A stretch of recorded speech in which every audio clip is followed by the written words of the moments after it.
Welcome to Slow Blooms. I'm Rebecka and this is my little permaculture pick your own flower farm in Matakana.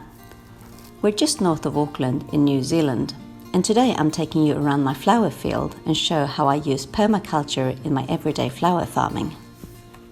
I have been studying and working through a Permaculture Design Certificate over this past year, which is taught by Trish and Guenther Andraschko here in Matakana at this legendary permaculture property called Rainbow Valley Farm.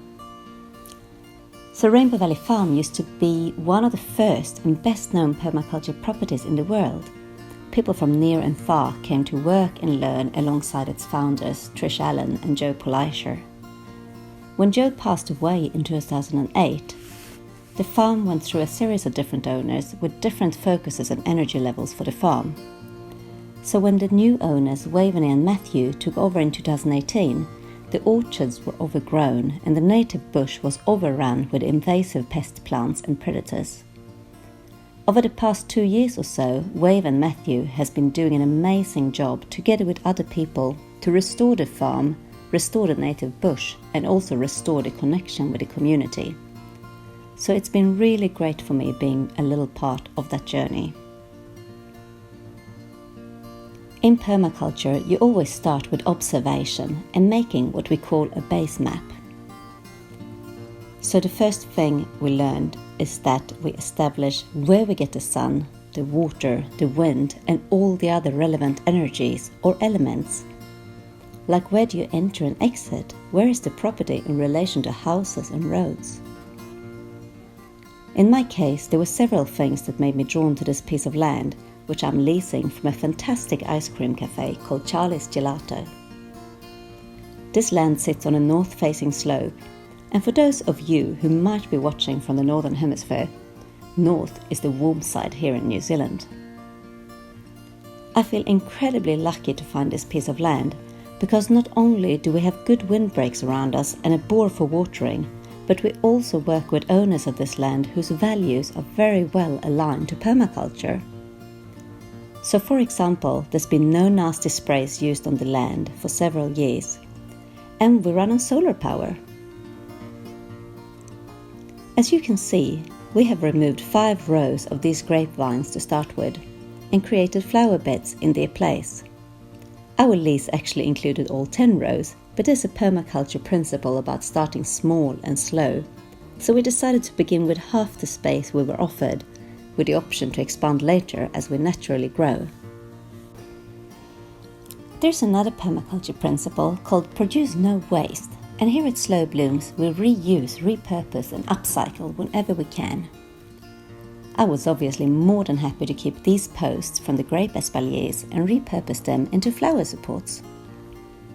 Another thing that we do is, instead of using plastic weed mat, our worm-friendly option is putting down cardboard boxes instead.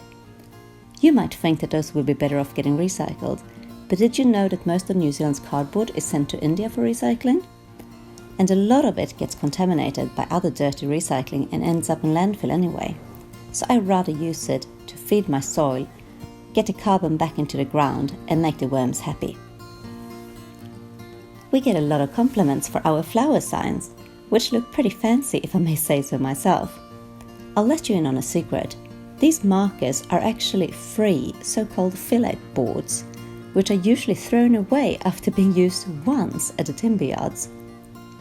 So for the first ones, I actually pulled them out of the dumpster outside the local DIY shop, but nowadays I just go in and ask for them. We had some leftover black house paint and voila! All of our large signs are upcycled too. I just go to the former Snell's Beach tip, which is now transformed by Wastebusters into this awesome local reuse centre. And I buy these cut-off plywood sheets, which probably has been dropped off by some builders. And I get them at a ridiculously good price, about a quarter of what they would cost in store. And again, I just paint them black and take them to our local sign makers to have them printed. This saves me money and it saves resources from going into the landfill at the same time. Something else that we do is we grow most of our flowers from seeds. So instead of using plastic pots, I like using soil blockers to start my seedlings. So zero waste is something that we're pretty passionate about here, and it also applies to our customers. I try not to use plastics, so I prefer to let people pick their flowers into these baskets or metal buckets instead. And I definitely don't want to be handing out anything which is not home compostable. So there's no fancy cellophane wrapping, there's no tinfoil or bags around the wet feet of our flowers. We just use home compostable string and paper gift wrap, and we wet some newspaper to put around the bottoms to keep them moist until people get home. It's been a bit of a learning curve for some people, but when I explain the reasoning behind it, most people seem to appreciate it. There's another couple of permaculture principles that we've taken on board. They're called use and value diversity and also integrate, don't segregate. The basic idea, of course, is that biodiversity creates a stronger system which is naturally more resilient to pests and disease. As you can see, the plants here at Slow Blooms are often mixed up with a front and a back row of different plants, and yes, that's on purpose. Just as in nature, we try to grow in several layers. Annual cut flowers in between shrubs, which will need a few years to start producing, and with vines and climbers going up the posts. This makes for a stronger ecosystem, and it also means our visitors can pick many different sorts of flowers at different times of the year. Caring for our soil is another biggie. On one side of the spectrum, you have the practice of killing off all the living beings in the soil by using pesticides and herbicides, and then having to rely on bought-in fertilizers to feed the plant roots in that dead soil, which is effectively just there as something to hold the plants upright. On the other side, and what we're trying to achieve here, is when you feed and look after the beneficial microorganisms and funguses that live in the soil. We do this by using things like compost, EM, which means effective microorganisms, and mulch. And the earthworms and all the other soil workers in turn then helps us create living, nurturing soil to grow plants in. We don't believe in clearing out flower beds or leaving soil naked and open for erosion while waiting for the next growing season. Instead, we sometimes mulch in between seasons, but preferably we plant a beneficial cover crop like lupins, buckwheat, or just wildflowers for our pollinators. Another permaculture principle is the one called obtain a yield. We charge our flowers by weight, and there is no question that our flowers cost more than some of the ones you can possibly find elsewhere. We could easily grow a much larger number of flowers in this space with less work by growing monocultures and using chemical sprays, weed mats, inorganic fertilizers, etc. But by growing flowers true to our ethics, we are both creating this nurturing place for our visitors to experience our flowers in their natural environment, and also paying ourselves and our staff a decent wage. Catch and store energy is another permaculture principle. So for example, we don't get rid of old plants and other organic materials and send it off somewhere. We compost it or mulch it in situ by chop and drop.